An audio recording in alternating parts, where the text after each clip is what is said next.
Indonesia, sebuah negeri indah dan mempesona, hasil mahakarya Sang Pencipta. Kaya akan budaya dan keindahan alam yang tersebar di seluruh penjuru Nusantara, kebudayaan adalah nilai-nilai kedaerahan yang dikemas dalam berbagai bentuk. Ragam kebudayaan tersebut menjadi identitas masing-masing daerah yang hingga kini nilai-nilainya masih dijaga dan dilestarikan. Selain kaya akan budaya, Indonesia juga menjadi surga bagi penikmat keindahan alam. Tiap sudutnya menyajikan beragam panorama yang sayang untuk dilewatkan.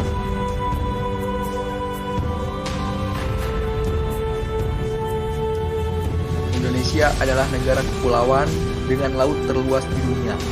Karena itulah Indonesia disebut sebagai negara maritim. Tidak heran jika pulau dan pantai di Indonesia memiliki panorama yang istimewa. Selain itu, Indonesia yang menjadi jalur pertemuan lempeng dunia yang dilintasi oleh dua jalur pegunungan muda, siklus Pasifik dan siklus Mediterania, menjadikan Indonesia memiliki banyak wilayah dataran tinggi dan gunung berapi. Beberapa gunung masih aktif dan beberapa lagi sudah tidak aktif. Salah satu daerah tersebut adalah Bandung, sebuah daerah di bumi Pasundan yang memiliki bentuk seperti mangkok raksasa, karena dulunya daerah ini adalah danau purba yang terbentuk akibat letusan Gunung Sunda, sehingga bekas letusan tersebut menjadi beberapa gunung yang mengelilinginya.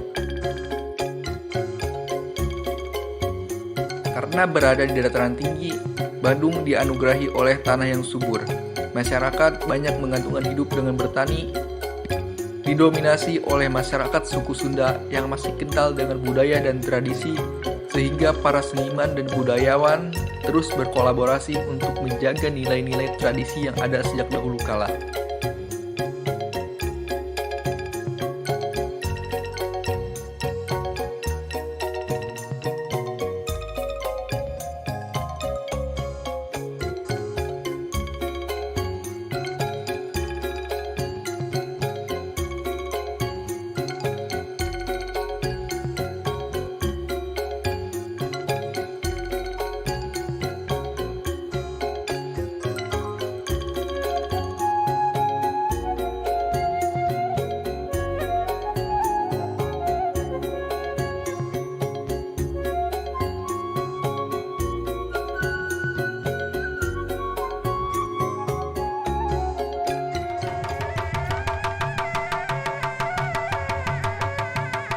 Tradisi ruatan bumi. Tradisi upacara adat masyarakat sebagai ungkap rasa syukur terhadap Tuhan Yang Maha Esa atas hasil panen pertanian yang melimpah, dan juga sebagai upacara nolak balak sekaligus penghormatan terhadap nenek moyang yang berjasa untuk suatu daerah tersebut.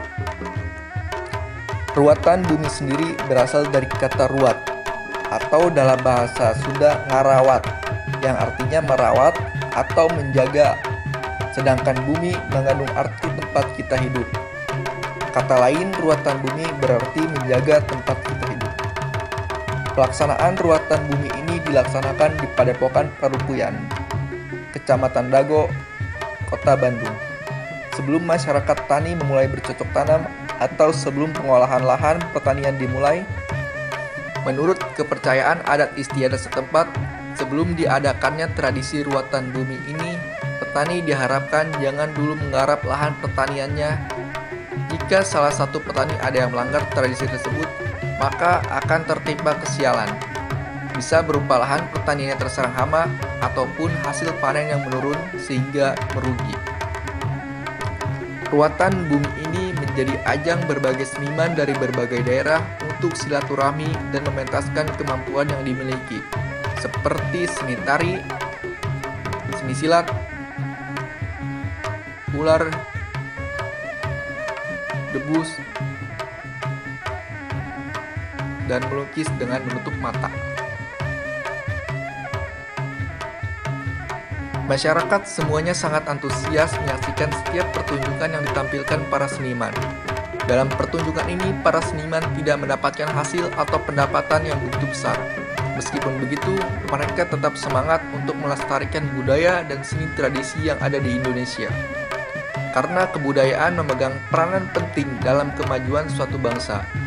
Negara memajukan kebudayaan nasional Indonesia di tengah peradaban dunia dan menjadikan kebudayaan sebagai investasi untuk membangun masa depan.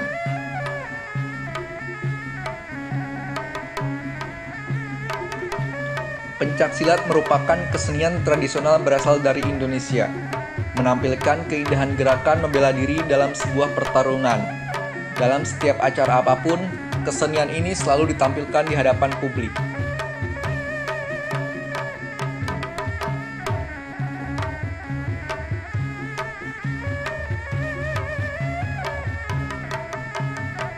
Untuk mempertahankan eksistensinya di Indonesia, kesenian ini terus diturunkan kepada setiap generasi. Anak-anak diajarkan untuk bisa menampilkan keindahan setiap gerakannya di hadapan publik dengan jurus terbaik, supaya mereka bisa percaya diri dengan keseniannya sendiri dan ikut serta untuk terus melestarikannya.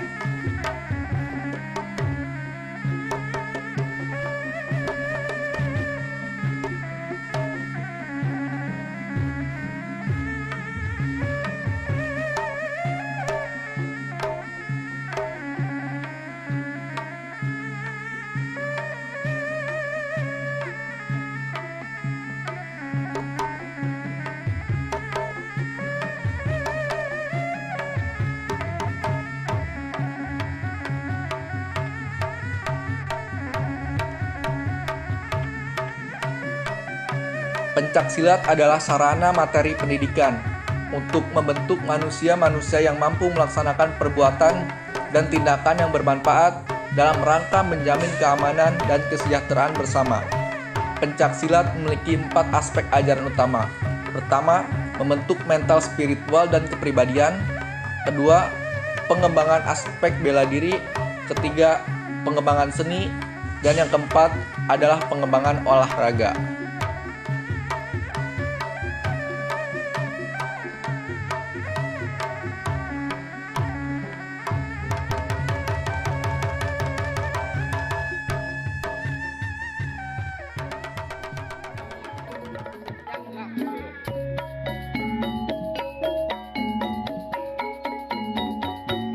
Dengan lenturnya penari muda menampilkan berbagai jenis tarian tradisional masyarakat Sunda, seperti tari jaipong, bajidor, dan kembang Tanjung.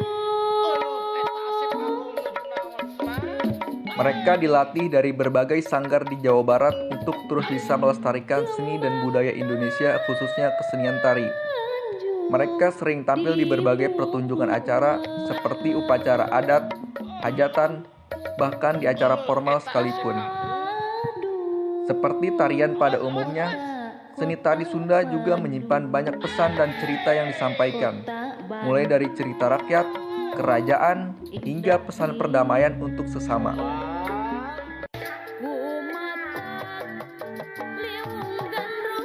Tari yang terkenal adalah jaipong, sebuah tarian hasil seniman Haji Suwanda yang awal mulanya tumbuh kembang di Karawang, ditandai dengan munculnya rekaman jaipongan Suwanda Group dengan instrumen sederhana dari gendang, ketuk, kecrek, gong, rebab, dan sinden. Kemudian rekaman tersebut didistribusikan secara swadaya ke daerah Karawang dan sekitarnya.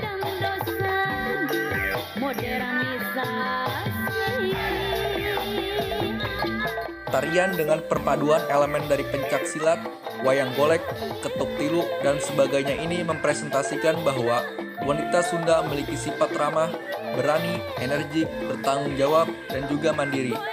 Sehingga tarian ini hadir sebagai penolakan atas stereotip lama pada wanita Sunda.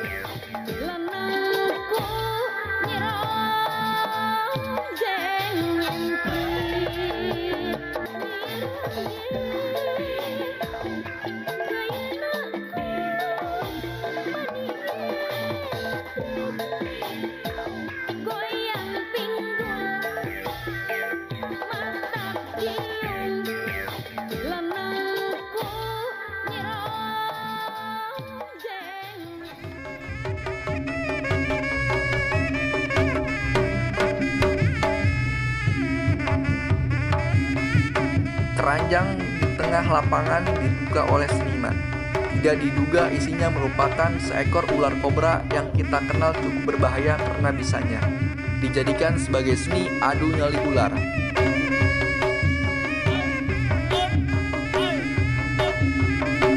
ini menampilkan atraksi kesenian dengan memadukan seni tari dan bela diri, mengandalkan kelincahan dan membaca gerakan ular tanpa adanya rasa takut.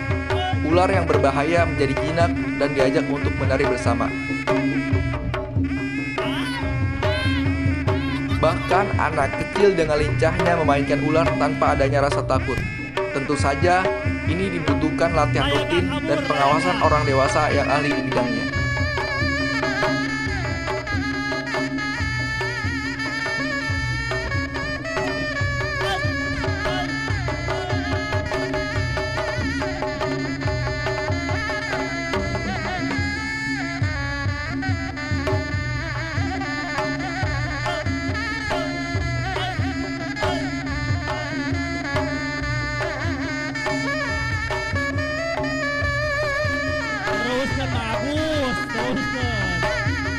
Penonton tidak kuasa melihat kesenian yang satu ini.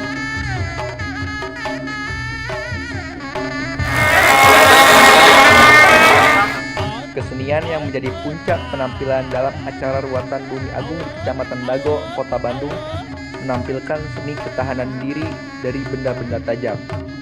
Apalagi kalau bukan debus namanya.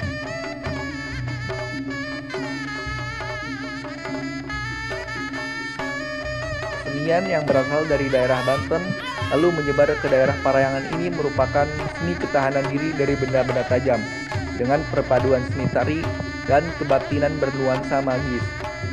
Debus berkembang pada masa pemerintahan Sultan Ageng Tirtayasa, Sultanan Banten. Awalnya digunakan untuk menyebarkan ajaran Islam, kemudian berkembang menjadi sebuah alat untuk memompa semangat juang rakyat Banten melawan penjajahan Belanda pada masa kolonial. Dalam atraksinya, seniman akan memasukkan golok ke mulut, menggergaji lidah, memasukkan api ke mulut, mengusapkan wajah, bahkan tidur dengan pecahan kaca. Semua kegiatan ekstrim yang tidak patut kita tiru sebagai seorang awam itu mereka lakukan tanpa ada luka sedikit pun. Kesenian debus dihidupkan oleh padepokan atau sanggar silat. Akan tetapi, tidak semuanya menggarap kesenian debus. Debus dan silat memang tidak bisa dipisahkan satu sama lain. Silat merupakan cikal bakal debus yang merupakan salah satu tahapan tertentu dalam kesenian debus.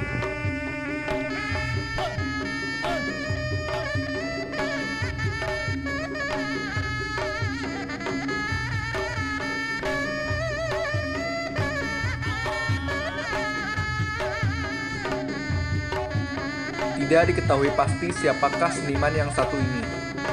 Muncul tiba-tiba dari bawah meja dengan wajah yang tertutupi kain hitam. Berjalan menuju kanvas kosong dan mulai meraba-raba alat untuk menggambar sesuatu. Diawali dengan memotong buah naga merah, lalu menggoreskannya ke dalam kanvas kosong dan diikuti dengan cat lainnya.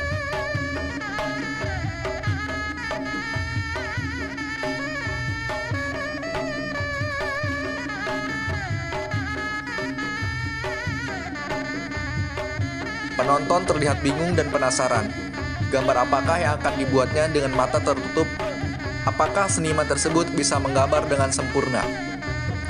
Semuanya mulai terjawab ketika seniman tersebut mengerjakannya hingga 50%. Dan penonton sudah mulai menebak bahwa apa yang digambarnya adalah harimau dengan posisi terbalik. Harimau menjadi pedoman hidup masyarakat Sunda karena dipercayai sebagai perwujudan dari Prabu Siliwangi. Harimau memiliki sifat pemberani dan tegas, namun sangat menyayangi keluarga sebagai perilaku yang harus dijalani di kehidupan nyata. Selain itu juga mereka sangat menjaga leuweung atau hutan, karena bila ada orang yang merusak hutan, maka ia harus berhadapan dengan harimau atau Prabu Siliwangi. Kepercayaan tersebut hingga kini masih lestari dan menjadi kontrol sosial perilaku masyarakat Sunda dalam menjaga keseimbangan alam. Keberagaman kebudayaan daerah merupakan kenyataan dan identitas bangsa yang sangat diperlukan untuk memajukan kebudayaan nasional Indonesia di tengah dinamika perkembangan dunia. Dengan adanya pertunjukan ini, harapannya bisa menjadi pelestari budaya dan mencetak para seniman muda untuk terus berkarya dan melestarikan budaya Indonesia, sehingga bisa lebih dikenal oleh dunia.